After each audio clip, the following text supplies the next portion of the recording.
I was 7 when I moved into that house at Ashbrook Lane. At least that's what my parents tell me. My recollection of that time is vague. I have memories of the big tree on our lawn, running round the garden with the boy next door, and I remember sitting on the living room floor, playing with my He-Man figures, but my most vivid memories are of the recurring nightmares. To the best of my knowledge, they happened every night I stayed in that house. The first time I woke during the early hours with a feeling that somebody was in the room with me, lurking amid the darkness, watching me. I lay there rigid and screwed up my eyes tightly, hoping it would pass me by. I felt the bed shake and I stiffened up like a statue, afraid to make even the slightest movement. I heard his raspy breathing from the foot of the bed. It moved round the side of me, then stopped. Moments passed silently, then I felt his breath on my face. Instinctively, I opened my eyes and saw an emaciated man in a lab coat looming over me, an expression of horror etched into his pale, gaunt face, veins bulging from his forehead. I tried to scream, but he grasped me around the throat with his skeleton-like fingers and dragged me out of bed. Flailing and contorting, I tried to grab onto something to stop him from taking me. He dragged me out of my room onto the landing where I gripped onto the stair rail. He pulled at my arms and then at my feet, and I kicked and screamed in a furious flight for my freedom. The next thing I knew, it was morning, and I was waking up my parents' bed. They had found me sleepwalking across the landing in the middle of the night. I had a lot of nightmares as a kid, which they put down to my active imagination, but sleepwalking, that was a first. I saw that gaunt prowler again the following night. Again, he clasped his hand around my throat, before yanking me from bed. Time he managed to pull me down the stairs before I kicked myself free of his grip. I heard a chime coming from the grandfather clock in the hallway, and I found myself waking up in my parents' bed. My dad had woken in the night, and found me lying at the foot of the stairs. Another sleepwalking incident, I guess. I worked myself into such a panic over these dreams that my parents allowed me to stay up late with them one night. We watched TV as I fought to stay awake, terrified of the dream that awaited me. I don't remember going to bed that night. I just found myself sitting on the stairs waiting for him to arrive. The grandfather clock stood in the hallway, ticking away the minutes. I watched with dread as he slowly and methodically slipped a pair of rubber surgical gloves onto his hands. He tended his fingers together, then turned and looked directly at me with his intense, deep-set eyes. A pained grimace stretched across his chalky face. I rushed upstairs, calling out for help as he crawled behind me, swiping at my heels. I ran into my parents' bedroom. They were asleep and unaware of the commotion. Before I could reach their bed and shake them awake, my pursuer snatched me up in his bony arms and started pulling me away. I managed to grab onto the door frame, and despite his efforts, he could not prise me from it. He relented for a moment, his breath heavy and labored against my neck. Slowly, he reached into his coat pocket and withdrew a scalpel, before slicing deep into my hands. I released my grip on the door frame as blood dripped between my fingers. I shrieked out, but there was no sound. I could see Mom and Dad lying there fast asleep, oblivious to this withered specter hauling me out of their room and all the way down the bottom of the stairs. I tried to claw my way back, leaving streaks of blood over the carpets and walls in my wake. He pressed his fingers against my throat. I whimpered and choked, and my limbs thrashed around in frenzy. At that moment, the grandfather clock in the hallway let out a single chime and he suddenly abandoned his flight. I looked up to see the emaciated figure creeping back through the secret doorway from which it had emerged. The door sealed shut, disappearing into the wall as though it never existed. A point came where I started to confuse my dreams with reality. I couldn't tell if this was all in my mind or actually happening to me in the middle of the night. During the daylight hours, I examined the wall in the hallway, looking to see if there was some indication of a secret door.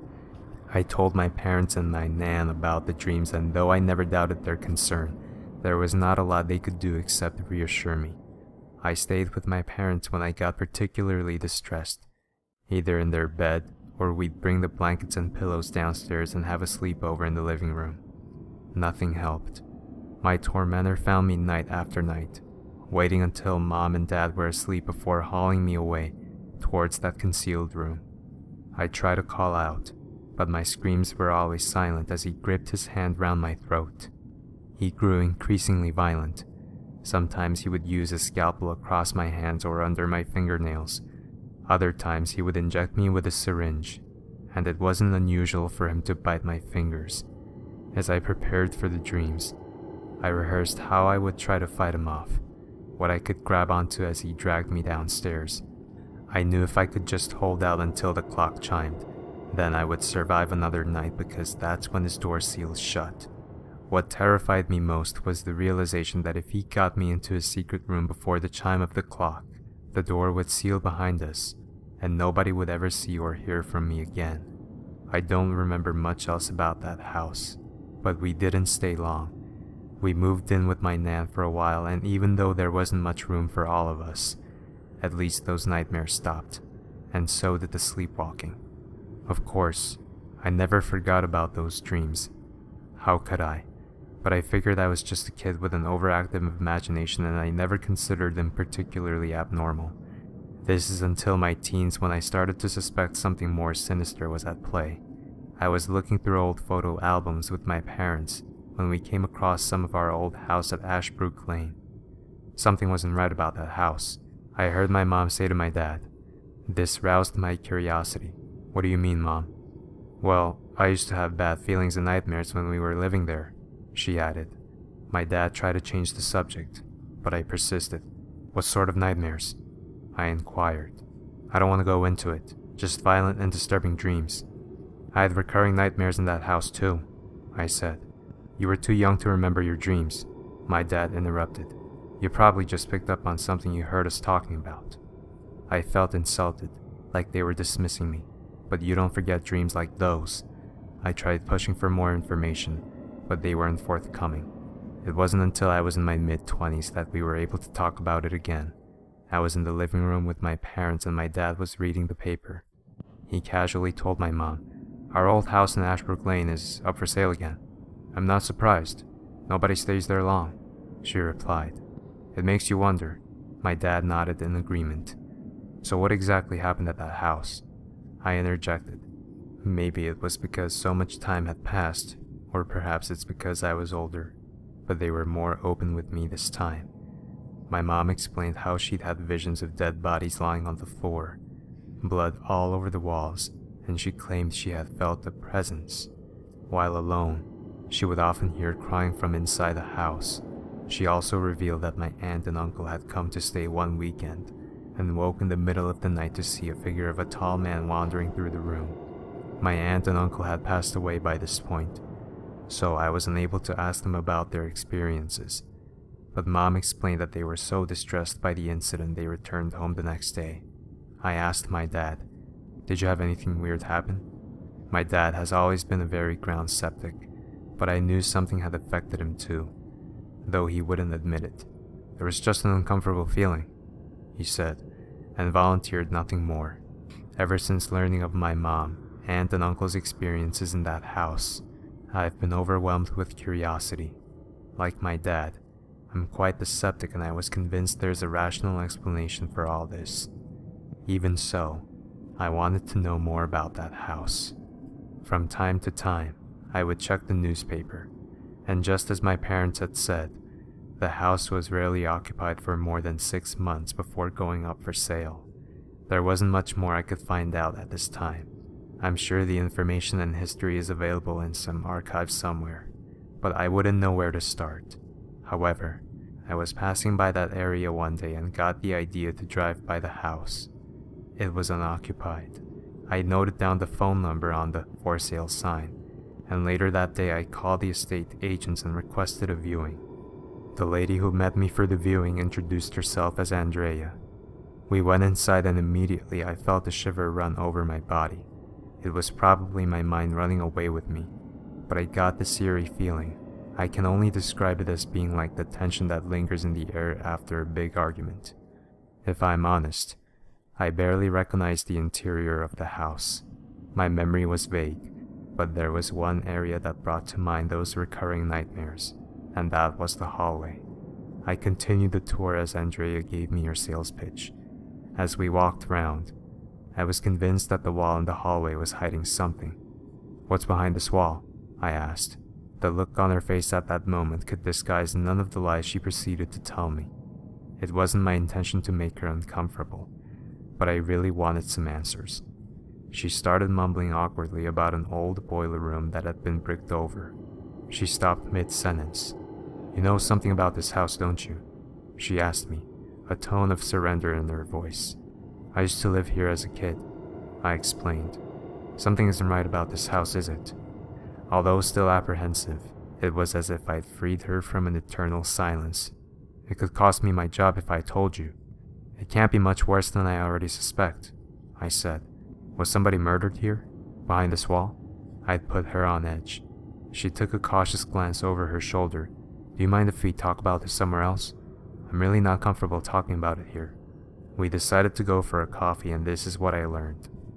In 1953, Dr. Henry Fennon moved into Ashbrook Lane with his wife Mary and their teenage son Raymond.